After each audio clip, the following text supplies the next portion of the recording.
बिस्मिल्लाहिर्रहमानिर्रहीम। अस्सलाम वालेकुम नाज़रीन, आप यूट्यूब चैनल देख रहे हैं। मैं इमरान खान हूँ। एक तो जो डील वाला मामला है उसको ज़रा क्लियर कर लेते हैं। देखें, मैं आपको बहुत दफ़ा पहले ये कह चुका हूँ कि इमरान खान साहब इस्टेब्लिशमेंट से बातचीत करने के लिए तैयार हैं, लेकिन अपने मौक़िफ़ को बदलने के लिए तैयार नहीं है।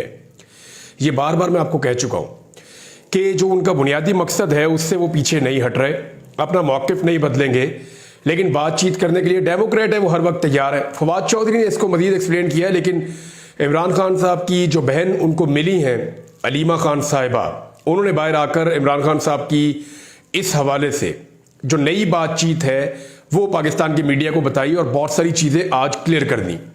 एक तो उन्होंने कहा जो लफ्ज़ है ना डील, उस पर इमरान खान साहब बहुत गुस्सा होते हैं और उन्हें बहुत बुरा लगता है जब लफ्ज़ डील इस्तेमाल किया जाता है। तो इमरान खान साहब ने कहा कि कोई बात नहीं होगी, मेरा एक ही नुक्ता है पहले दिन से, और अब तक मैं यही कह रहा हूं कि मेरा मैंडेट वापस किया जाए। जो अवाम ने मैंडेट दिया है हमारी पॉलिटिकल पार्टी को, वो मैंडेट वापस किया जाए, हमारे बेगुनाह कारकुनों को रिहा किया जाए, और उसके बाद जो है वो डील नहीं बातचीत। उन्होंने जोर देते हुए कहा कि इमरान खान ने कहा कि डील नहीं बातचीत की जा सकती है, और जो सियासतदान होते हैं, जो जमहूरियत पसंद होते हैं या डेमोक्रेट्स होते हैं, वो बातचीत ही करते हैं, वो हथियार तो उठाते नहीं हैं। उनके पास यही एक रास्ता होता है कि डायलॉग के जरिए से वो दुनिया को आगे बढ़ाना चाहते हैं। अगर डायलॉग्स ना होते तो पूरी दुनिया में सियासतदानों की ज़रूरत ही ना होती, फिर सारे लोग अपनी अपनी फौज बनाते, जिसके बाद ताकत होती वो अपनी बात मनवा लेता। तो एक्चुअली डायलॉग वो चीज़ है जिसकी वजह से दुनिया में अमन रहता है और दुनिया आगे बढ़ती है। तो इमरान खान साहब ने कहा जी डायलॉग करने के लिए तैयार हूं, लेकिन डील का लफ्ज इस्तेमाल ना किया जाए। उन्होंने उसको माइंड किया है, लेकिन बातचीत के लिए भी उनकी शरायत है। उन्होंने कहा जी पहले तो मैंडेट वापस करो ना, और उसके बाद फिर जो बेगुनाह कारकुन है उनको रिहा किया जाए। फवाद चौधरी साहब ने इसको मजीद एक्सप्लेन किया है। गो कि अभी वो पाकिस्तान तहरीक इंसाफ का हिस्सा नहीं है, लेकिन मेरे ख्याल में तहरीक इंसाफ इसको जैसे एक्सप्लेन कर सकती थी उससे बेहतर शायद इस वक्त इसको फवाद चौधरी ने एक्सप्लेन किया इस बात को। बहुत सारे अच्छे लोग हैं तहरीक इंसाफ में, बहुत अच्छी एक्सप्लेनेशन देते हैं, बहुत सारी चीजें जो है बड़ी क्लैरिटी के साथ लेकर आते हैं, लेकिन फवाद चौधरी की अपनी एक खूबी है। उन्होंने कहा कि अगर बानी पीटीआई इमरान खान ने डील की तो वो शहबाज शरीफ बन जाएंगे। बिल्कुल उसको सिंप्लीफाई कर दिया कि ये शहबाज शरीफ है, ये इमरान खान है। आप सियासी वक़्त देख लेना, शहबाज शरीफ की कुछ भी नहीं है अभी। तो अगर इमरान खान ने भी डील की तो शहबाज शरीफ बन जाएंगे, रबड़ स्टैंप, कुछ नहीं कर सकेंगे। हुकूमत शायद बना भी ले तो इख्तियारात कोई नहीं होंगे, और डरे डरे सहमे सहमे फिरेंगे, पब्लिक की सपोर्ट भी नहीं होगी। तो उन्होंने कहा जी कि लाहौर हाई कोर्ट में वो आए थे, उसके बाद वो मीडिया से बातचीत कर रहे थे। उन्होंने कहा शहबाज शरीफ को अब खतरा अपने घर से नहीं, बाहर वालों से है, और उनसे है जो उनको लेकर आए हैं। फवाद चौधरी का कहना था कि पाकिस्तान में जो हालात चल रहे हैं, इतने बहरानों में हमें संभलने की जरूरत है। आईन मौजूद है, किसी नए चार्टर की जरूरत नहीं है। एक सवाल के जवाब में फवाद चौधरी का कहना था हमारे मुल्क के जजेस एक तारीख रकम कर रहे हैं, पाकिस्तान में एक सोशल चेंज आ चुका है। डील से मुताल्लिक सवाल का जवाब देते हुए उन्होंने कहा कि कोई किसी से डील नहीं कर सकता, सिचुएशन ही ऐसी हो गई, सारे फंस गए, कोई किसी से डील नहीं कर सकता। बानी पीटीआई भी डील नहीं करेंगे, अगर बानी पीटीआई ने डील की तो वो शहबाज शरीफ बन जाएंगे। फवाद चौधरी का कहना था कि राब्ते हर जमात से होने चाहिए, हमें एक दूसरे की बात सुननी चाहिए। और एक बड़ा इंपॉर्टेंट उन्होंने जो जुमला बोला फवाद चौधरी ने, उन्होंने कहा जी कि डील नहीं एंगेजमेंट। डील कुछ और होती है, एंगेजमेंट कुछ और होती है। एंगेजमेंट की जा सकती है, बातचीत का रास्ता खुला रहना चाहिए, लेकिन डील नहीं। लेकिन इमरान खान ने बातचीत के लिए भी, डील तो बहुत दूर की बात है, इमरान खान ने बातचीत के लिए भी जो शराइत रख दी है वो मैंने आपको पढ़ के सुना दी। दो चीजें बड़ी क्लियरली उनकी बहन ने बाहर आकर बताई। उन्होंने कहा डील पे तो वो गुस्सा कर रहे हैं, दो चीजें बहुत क्लियर है। उन्होंने कहा बातचीत हो सकती है, लेकिन पहले मैंडेट वापस करो, बेगुनाह कारकुनों को रिहाई दो। दूसरी एक खबर जो बहुत अहम है, पाकिस्तान तहरीक इंसाफ ने व्हाइट पेपर शाया कर दिया है। ये दो अलग अलग पेपर हैं। एक जो है वो एक्सपर्ट व्हाइट पेपर है, 28 सफहात पर मुश्तमिल है, इसमें बहुत सारी तफसीलात लिखी है। दूसरा जो व्हाइट पेपर है वो 234 सफहात के ऊपर मुश्तमिल है। और मैंने जब इस व्हाइट पेपर को पढ़ा और इसको देखा, अभी इसके ऊपर हम काम कर रहे हैं, इसमें तफसीलात निकाल रहे हैं, इसमें कोई ऐसी चीज मुझे नहीं लगा जिसको पाकिस्तान तहरीक इंसाफ ने छोड़ दिया। हर चीज को ब्रीफली उन्होंने डिस्कस किया है, यानी किसी भी एक चीज के ऊपर अगर वो लिखना चाहते तो 100 सफात लिख सकते थे, लेकिन हर चीज को 2-3 सफात के अंदर उन्होंने समअप किया और फिर अगले टॉपिक पे चले गए।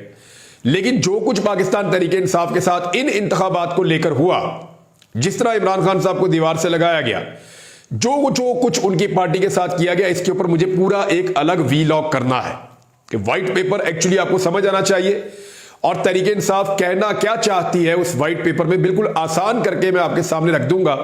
लेकिन यह अपने ज़हन में रखें कि बड़ी मेहनत हुई है, प्रोफेशनली इसको हैंडल किया गया है। अल्फाज का चुनाव मैं देख रहा था, हेडलाइंस देख रहा था, उसका जो ऑर्डर है, जिस तरह उसको लिखा गया है कि पहले कौन सी चीज रखनी है, बाद में कौन सी चीज रखनी है, किस तरीके से उसको लेकर चलना है, एक्सीलेंट, बड़ा जबरदस्त तरीके का एक व्हाइट पेपर है। प्रोफेशनली इसको हैंडल किया गया है। इसमें कुछ चीजें तो बहुत अच्छी है, कुछ खामियां भी हैं, वो मैं बाद में तस्करा करूंगा। लेकिन बैरिस्टर गौहर, उमर अयूब और दीगर जो लोग हैं पाकिस्तान तहरीक इंसाफ के, वो इस व्हाइट पेपर को जारी करने के अंदर शामिल थे। ये जो तहरीक इंसाफ का व्हाइट पेपर है, इसको ज्यादा जगह नहीं दी गई पाकिस्तान की मीडिया पे, लेकिन ये दो अलग अलग डॉक्यूमेंट्स हैं, इनके ऊपर हम एक पूरा वीलॉग करेंगे ताकि तफसीलात आपके सामने आ जाए। इस्लामाबाद की नाज़रीन 3 सीटें पूरा पाकिस्तान जानता है, पूरा इस्लामाबाद जानता है कि इस्लामाबाद की तीनों नशिस्तों पे पाकिस्तान तहरीक इंसाफ के 3 उम्मीदवार कामयाब हुए और जहां पे जो लीड थी तहरीक इंसाफ के उम्मीदवारों की, वो लगभग सबकी 50-50 हज़ार की लीड थी और इससे ज्यादा भी थी। तो 50,000 की लीड से जीतने वाले उम्मीदवारों को फॉर्म 47 के अंदर हरा दिया गया।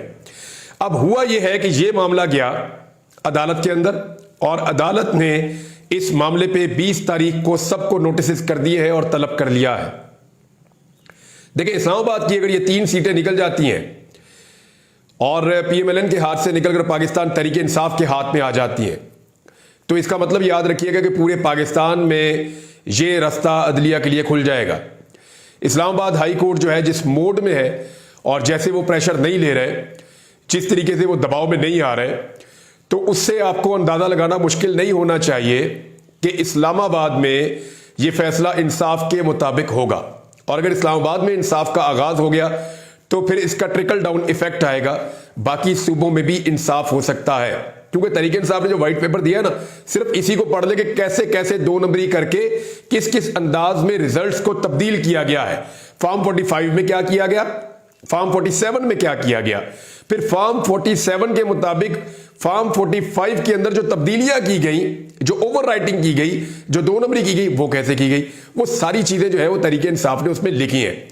अब ये जो अहम तरीन खबर है कि इस्लामाबाद हाई कोर्ट में कायम इलेक्शन ट्रिब्यूनल ने वफाकी दारुल-हुकूमत के तीनों MNAs तारक फजल चौधरी, अंजुम अकील खान और राजा खुर्रम नवाज को नोटिस जारी करके हुक्म दिया है कि वो अपने अपने फॉर्म 45 और फॉर्म 46 20 मई तक अदालत में जमा करवा दें।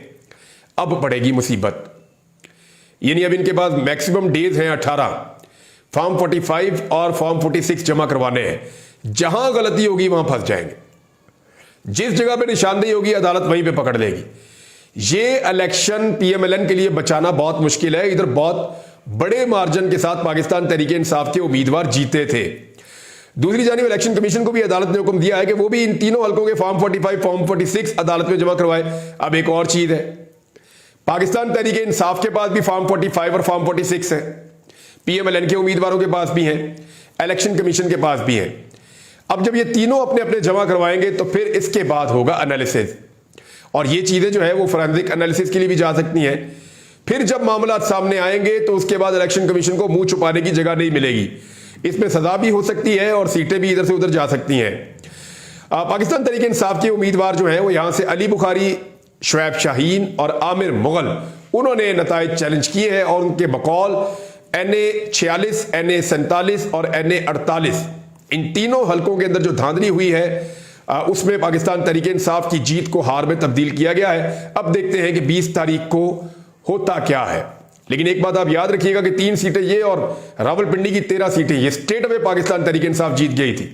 फिर जो तहरीक इंसाफ ने गुजरात में किया, जिस तरह वो गुजरात में जीती, जिस तरह वो गुजरावाला में जीती, जिस तरह वो सियालकोट में जीती, रेहाना डार की बहुत बड़ी जीत थी, जिस तरह वो लाहौर में जीते, सवाए शहबाज शरीफ के बाकी सारे उम्मीदवार लाहौर से PMLN के और उनके इत्तेहादियों के हारे हैं। और ये सबको पता है, ये सबको पता है और ये डॉक्यूमेंटेड फैक्ट है। यानी जब असल हकायक सामने आएंगे तो फिर चीजें खुल जाएंगी। बहरहाल अदालत ने यह रिकॉर्ड मांगा है, देखते हैं कि अब इसके ऊपर क्या होता है और यह मामला कैसे आगे बढ़ता है। पाकिस्तान तहरीक इंसाफ ने एक और काम भी किया कि जो 9 मई वाला मामला है ना, वो इनके गले में फंसा हुआ है और उससे ये निकल नहीं पा रहे।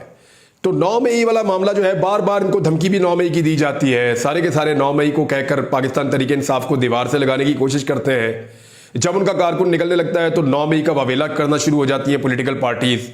तो तहरीक इंसाफ ने इसके ऊपर 9 मई पर गूगल ड्राइव का एक लिंक शेयर किया है, उसमें वो कुछ फैक्ट्स बता रहे हैं। वो ये कह रहे हैं कि जी ये एक ऑपरेशन टाइप चीज थी और ये पाकिस्तान तहरीक इंसाफ को फंसाने के लिए किया गया और बहुत सारे मासूम और बेगुनाह लोग जेलों में बंद हैं।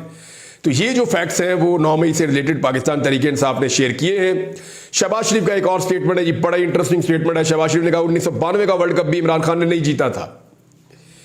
यानी ये वो शहबाज शरीफ और वो नवाज शरीफ है जो जब इमरान खान साहब वर्ल्ड कप 92 का जीते थे तो उन्हें इनाम इकराम दे रहे थे, उनको बुला बुला कर मिलते थे, उन्हें ये कहते थे कि आप हमारी पॉलिटिकल पार्टी ज्वाइन कर लें, सियासत में आ जाए। और आज ये इमरान खान के फोबिया का इतना ज्यादा शिकार हो गए हैं कि इनको इमरान खान के अलावा कुछ नजर नहीं आता। मैंने पिछले भी व्लॉग में आपको बताया कि इनका बस चले तो हिरोशिमा नागासाकी के धमाके भी इमरान खान पे डाल दें। मैंने आपको बताया था 9/11 भी इमरान खान पे डाल सकते हैं, कोरोना वायरस भी डाल सकते हैं, पहली दूसरी जंग अज़ीम भी डाल सकते हैं, क्योंकि इनको इमरान खान का फोबिया हो गया है। और अब वो ये कह रहे हैं कि दुनिया के जो सारे बुरे काम है वो इमरान खान ने किए और एक भी अच्छा काम इमरान खान ने नहीं किया बकौल इनके। 92 का वर्ल्ड कप भी इमरान खान ने नहीं जीता। तो ये फोबिया है जो शहबाज शरीफ को है। एक वक्त था इनकी भी सियासत होती थी, इनके पीछे भी कारकुन होते थे, एक वक्त था इनका तोती बोलता था, लेकिन फिर ये डीले करना शुरू हो गए और कौम को आहिस्ता आहिस्ता समझ आ गई। जब लोगों के सामने इनका नकाब उतर गया तो अब लोग इनको फॉलो नहीं करते, लोग इनसे प्यार नहीं करते, लोग इन्हें वोट नहीं देना चाहते उतनी बड़ी तादाद में।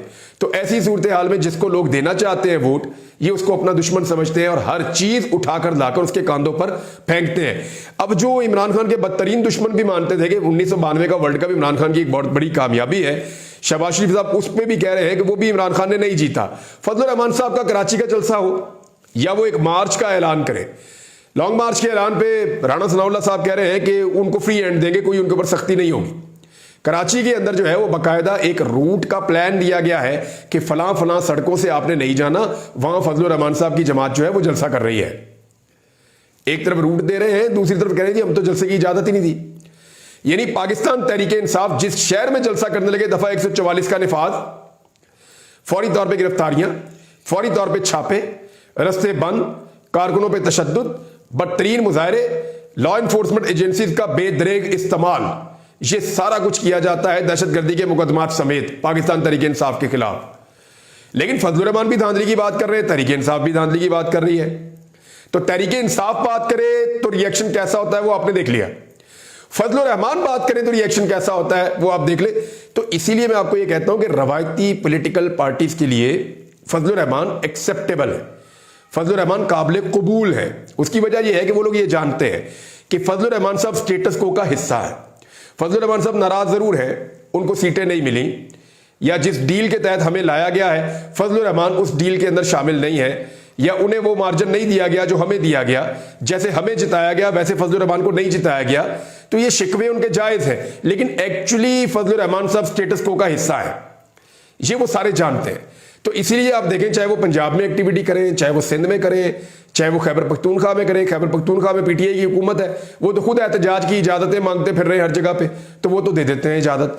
लेकिन सिंध, पंजाब, बलूचिस्तान, हर जगह पे पाकिस्तान तहरीक इंसाफ को रोका जाता है और फजलुर रहमान को इजाजत दी जाती है। यही फर्क है एक पार्टी के स्टेटस को का हिस्सा होने और एक पार्टी के स्टेटस को का हिस्सा ना होने में, क्योंकि दोनों पॉलिटिकल पार्टी एक ही तरह की बात कर रही है। धांधली हुई है, हुकूमत गलत बनी है, दो नंबरी है, बेईमानी है, फ्रॉड है, यही बात कर रही है दोनों पॉलिटिकल पार्टीज। हुकूमत गिरा दी जाए, जिसका मैंडेट है उसको दे दिया जाए, या आने वाले दिनों में कहेंगे फ्रेश इलेक्शन करवा लिया जाए, तो मुतालबात भी एक जैसे हैं। लेकिन मामला क्या है, एक पार्टी स्टेटस को की है तो उसको अलाउ करते हैं, दूसरी नहीं है उसको अलाउ नहीं करते। नाज़रीन, किसानों के हवाले से एक और बुरी खबर है कि किसान दुश्मनी जो है वो हुकूमत का ऐसा लगता है खासा बन गई है। कोट अद्दू में एहसानपुर सीड फार्म, इसकी जो 2400 एकड़ आबाद और जरखेज जमीन, इसको काश्तकार हैं जो बेचारे किसान हैं, गरीब किसान, उन्होंने हुकूमत से लेकर इस जमीन को काबिल काश्त बनाया था और इस पर बड़ी मेहनत की थी। अच्छा, इसको जो है वो किसानों से लेकर कॉर्पोरेट फार्मिंग स्कीम के तहत छोटे काश्तकारों से लेकर एक बड़ी कंपनी को लीज पर दे दिया गया है। और इस मामले पर उमर अयूब साहब से आकर बेचारे किसान मिले हैं और वो ये कह रहे हैं जी हमारी जो ज़मीन है वो वापस लेकर दी जाए। छोटे काश्तकारों ने ज़मीन को सरकार से पट्टा पर लेकर मेहनत से आबाद किया हुआ है और सरकार को मुआवजा भी अदा करते हैं। वो बेचारे गरीब किसान हैं, लेकिन अब वो कॉर्पोरेट बहुत बड़ी इसको कंपनी को दे रहे हैं। एक्चुअली एक चीज़ होने जा रही है पाकिस्तान में, मैं आपको बता देता हूं कि सऊदी अरब के अंदर अल्फा लगाने के ऊपर पाबंदी लग गई थी। ये ज़ेरे ज़मीन पानी को पी जाती है। ये एक ऐसी फसल है जो घोड़ों को और जो मवेशियों को दी जाती है और इसमें बहुत ज़्यादा प्रोटीन्स होते हैं, बड़ी ज़बरदस्त फसल है, लेकिन ये ज़ेरे ज़मीन पानी को बहुत ज़्यादा ज़ाया करती है।